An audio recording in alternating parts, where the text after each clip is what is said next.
Se você sente um nó na garganta que aperta quando ouve certas frases. Se a raiva explode sem aviso, e depois vem uma culpa que sufoca. Se você se pega perseguindo algo que nunca parece ser suficiente, mesmo depois de conquistar tanto. Pare, eu sei exatamente o que é essa sensação. Eu sei o peso desse silêncio que você carrega, essa dor sem nome que te acompanha mesmo nos momentos de maior sucesso. Eu sou o William, tenho 77 anos. Levei uma vida inteira para começar a entender o que realmente aconteceu comigo. Não sou professor, não sou terapeuta, não tenho respostas prontas de livro. Sou apenas um homem que passou décadas tentando preencher um buraco que, no fim, não tinha fundo. Um buraco que eu nem sabia que existia, mas que ditava cada passo, cada decisão, cada palavra que eu dizia. Eu construí uma carreira de sucesso, tive reconhecimento, dinheiro, uma família. E ainda assim, a cada conquista, a sensação era de que eu estava subindo uma escada que não levava a lugar nenhum. A cada degrau, o vazio só aumentava, e a pergunta silenciosa, é só isso, ecoava na minha cabeça. Essa é a minha credencial, o tempo. O tempo que me permitiu ver, finalmente, as peças se encaixando. Nós fazemos isso. Nós, homens, somos mestres em disfarçar. Disfarçamos a dor com trabalho, com conquistas, com uma fachada de força inabalável. Mas, lá no fundo, essa vergonha de não ser o suficiente, essa invisibilidade que sentimos, ela nos consome. Ela nos faz explodir em discussões por coisas pequenas, nos afasta de quem amamos, nos deixa sozinhos com um peso que não conseguimos nomear. É como se houvesse um roteiro invisível que seguimos, sem questionar. Um roteiro escrito há muito tempo, quando éramos pequenos, e que nos dizia o que era ser homem, o que era ser digno de amor. E esse roteiro, para muitos de nós, foi escrito por uma mão que exigia mais do que dava, que comparava mais do que elogiava, que via o nosso valor em o que fazíamos, e não em quem éramos. Eu me lembro do meu pai. Ele tinha uma frase que repetia sempre: você precisa ser melhor que o filho do vizinho. Não era um pedido, era uma ordem. E vinha sempre depois de eu ter feito alguma coisa que, para mim, era boa. Tirei nota 9 na escola? O João tirou 10. Por que você não consegue? Ganhei um jogo de futebol? O time dele ganhou por mais gols. Nunca era suficiente. E o amor, ou o que eu achava que era amor, vinha em doses homeopáticas e sempre condicionado. Se eu me esforçasse mais, talvez ganhasse um sorriso, um aceno de cabeça. Eu aprendi que o afeto era uma recompensa, não um direito. Que a minha suficiência vinha de fora, da validação dele, da comparação com os outros. E, por consequência, a minha raiva e a minha frustração também. Eu lembro de um dia, eu tinha uns 10 anos, e ganhei uma corrida de bicicletas no bairro. Cheguei em casa eufórico, com o joelho ralado e um sorriso enorme. Meu pai estava lendo o jornal. Olhou para mim, abaixou o jornal e disse: foi a corrida dos fracos, não foi? O sorriso murchou. A euforia virou vergonha. Eu só queria sumir. Eu queria ser invisível. Essa foi a minha escola. A escola onde eu aprendi que amar era exigir, que ser amado era ser perfeito, e que a minha identidade era um reflexo do que os outros viam em mim. E, principalmente, do que meu pai não via. A dor de não ser reconhecido pelo que eu era, mas sim pelo que eu podia oferecer, ficou marcada em cada célula do meu corpo. Era uma dor que eu guardava, que não podia mostrar, porque mostrar fraqueza era pior do que não ser suficiente. Anos depois, eu estava na minha sala de diretoria, no topo de uma empresa que eu ajudei a construir. Tinha um diploma em Harvard na parede, um carro importado na garagem, e o respeito de todos. Era o que eu achava que queria. Olhei pela janela da minha sala, lá no alto, e senti um vazio tão grande, tão gelado, que parecia que eu ia desabar. Era o pico do sucesso, e eu estava mais sozinho do que nunca. Não havia alegria, não havia paz. Aquele, é só isso, ecoava mais alto do que o barulho da cidade lá embaixo. Eu tinha tudo que me disseram que me faria feliz, que me faria suficiente, e não sentia absolutamente nada. Era como se eu tivesse escalado uma montanha gigantesca para encontrar nada além de mais vento e um silêncio ensurdecedor. A dor sem nome, o vazio que eu tentava preencher, estava ali, intacto. Eu percebi que a corrida não tinha fim, porque o objetivo nunca foi a linha de chegada. O objetivo era a validação que nunca veio, o amor que nunca foi incondicional.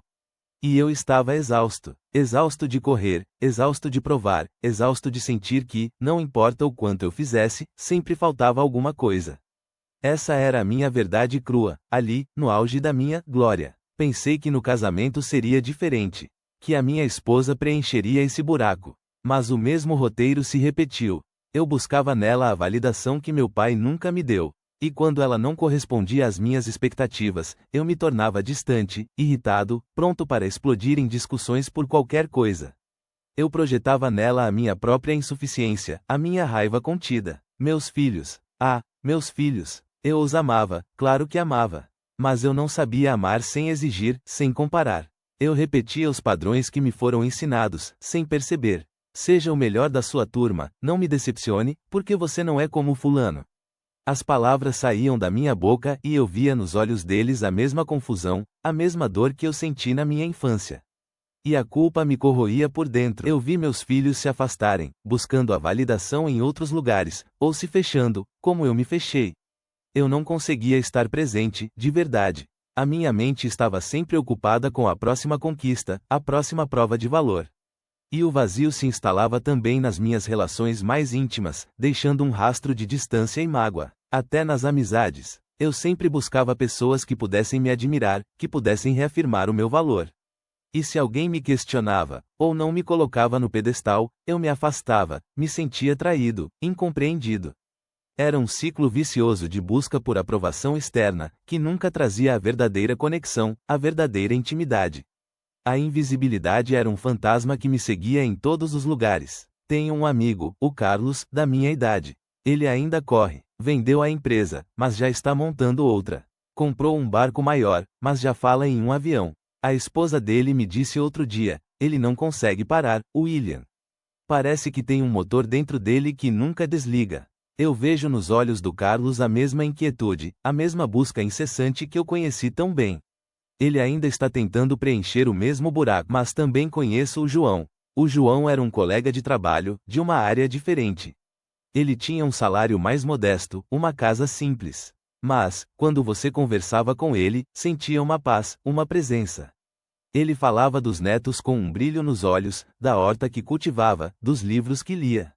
Não havia pressa, não havia necessidade de provar nada. Ele parecia completo. E eu pensava, como ele consegue? O João não tinha um diploma de Harvard, não tinha o carro importado.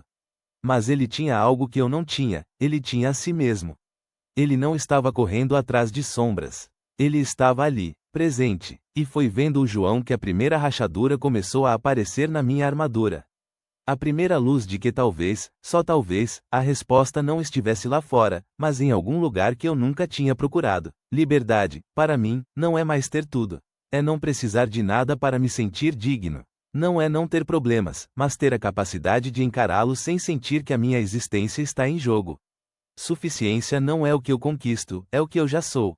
É o alívio de não precisar mais provar o meu valor a ninguém, nem mesmo à sombra do meu pai. Presença é estar aqui, agora, com quem está perto de mim, sem a mente divagando para o passado ou para o futuro.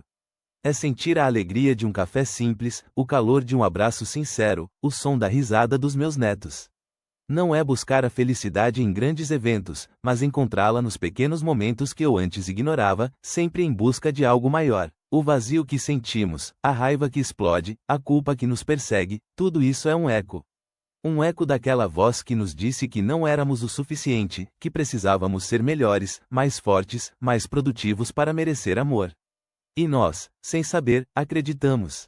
Acreditamos tanto que passamos a vida inteira tentando provar o contrário, tanto para os outros quanto para nós mesmos. Nós corremos tanto porque, no fundo, temos medo de parar. Medo de que, se pararmos, veremos o tamanho real do buraco. Medo de que, se pararmos, seremos confrontados com a verdade de que a validação que buscamos nunca vai vir de fora, porque ela nunca esteve lá fora para começar.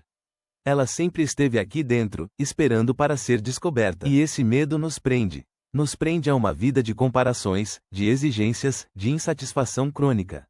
Nos faz explodir com quem amamos, porque a dor de nos sentirmos pequenos é tão grande que precisamos descarregá-la em algum lugar.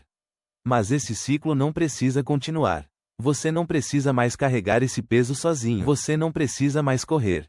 Você pode parar. Pode olhar para dentro, para aquele menino que ainda espera ser visto, ser amado incondicionalmente. E pode começar a dar a ele o que ele nunca teve.